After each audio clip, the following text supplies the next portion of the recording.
UP के हाथरस में भोले बाबा उर्फ सूरजपाल के सत्संग में जिस तरह से बड़ा हादसा हुआ, उस हादसे में 121 लोगों की जान चली गई। मरने वालों में ज्यादातर महिलाएं थीं। लेकिन जिस वक्त ये महिलाएं पीड़ित थीं, इन्हें मदद की जरूरत थी, भगदड़ के बाद इनकी जान हलक में अटकी हुई थी, उस वक्त तमाम लोग ऐसे निकले जिन्होंने इन मजबूर महिलाओं का साथ देने की बजाय इनके साथ लूटपाट की। जी हाँ, ये बात अब सामने आई है जब मृतक महिलाओं के परिजन उनके साजो सामान को लेने पहुंचे।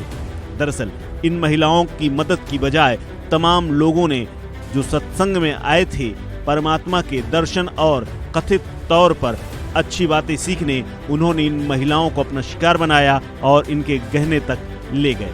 दरअसल भगदड़ में फंसी तमाम महिलाएं गिर गई थीं और गिरने के बाद बेहोश हो गई थीं। कई की जान चली गई थी और इसी दौरान तमाम लोगों ने इनके गहनों पर हाथ साफ कर दिया है। दरअसल सिकंदरा राव के फुलराई मुगल गढ़ी में सत्संग के बाद जब भगदड़ मची तो कई लोग दब गए और इस भगदड़ में तमाम महिलाओं ने जान गंवा दी। ये महिलाएं अपने घरों से मंगलसूत्र, तमाम अन्य जेवर पहन करके आई थी, लेकिन जब इनके शव अस्पताल और उसके बाद पोस्टमार्टम हाउस और उसके बाद इनके घर पहुंचे तो इनके परिवार वाले दंग रह गए, क्योंकि इनके गले में पड़ा हुआ मंगलसूत्र गायब था, इनके कान के कुंडल भी नहीं थे, हाथों में चूड़ियां और हाथों की अंगूठियां तक गायब थी। यानी ये जेवर कौन ले गया, कोई नहीं जानता। कुछ लोग कह रहे हैं कि ये अस्पताल में निकाले गए, कुछ लोग पोस्टमार्टम हाउस की बात कह रहे हैं, लेकिन तमाम लोग ये भी कह रहे हैं कि भगदड़ के दौरान जब ये महिलाएं गिरी थी, तमाम लोगों ने इनकी मदद के नाम पर इनके गहनों पर हाथ साफ कर दिया और ये कृत्य मानवता को तार तार कर देने वाला है। दरअसल एक मृतक हैं जिनका नाम आशा देवी, उनके बेटे हरिकांत ने ये अमर उजाला को बताया कि वो अपनी मां का शव लेने अस्पताल गया था और उसके बाद प्रमाण पत्र भी बनवा लिया, लेकिन मम्मी के हाथ में मोबाइल था, कुंडल थे, किसी भी सामान के बारे में कोई पता नहीं चला।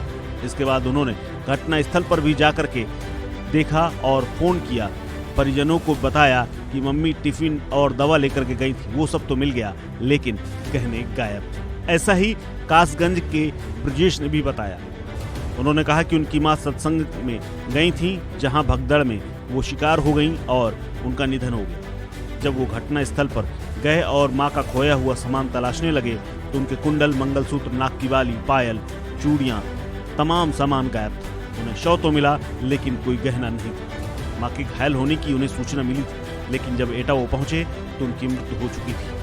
एटा में वो पोस्टमार्टम कराने और मृत्यु प्रमाण पत्र लेने गए थे, लेकिन जब उन्होंने ये बताया तो आसपास के लोग अवाक रह गए। ऐसा ही कासगंज के पटियाली के रहने वाले जयवीर ने भी बताया। वो भी अपनी मां के गले की जंजीर, नाक की बाली, कुंडल उन्हें ढूंढते हुए काफी दिन हो गए, लेकिन अब तक उसके बारे में कोई जानकारी नहीं सामने आई है। वहीं ब्रजेश कहते हैं कि बाबा को पता था कि 80,000 की अनुमति मांगी है और भीड़ अधिक हो रही है, उसी हिसाब से उन्हें व्यवस्था करनी चाहिए। बाबा को मंच से ये बोलना चाहिए था कि आराम आराम से निकले, लेकिन सेवादारों की जो व्यवस्था थी बाबा को निकालने तक ही सीमित थी। अब वो दुखी मन से कहते हैं कि अब बाबा को उनका परिवार नहीं मानेगा। माँ ही उनसे जुड़ी थी।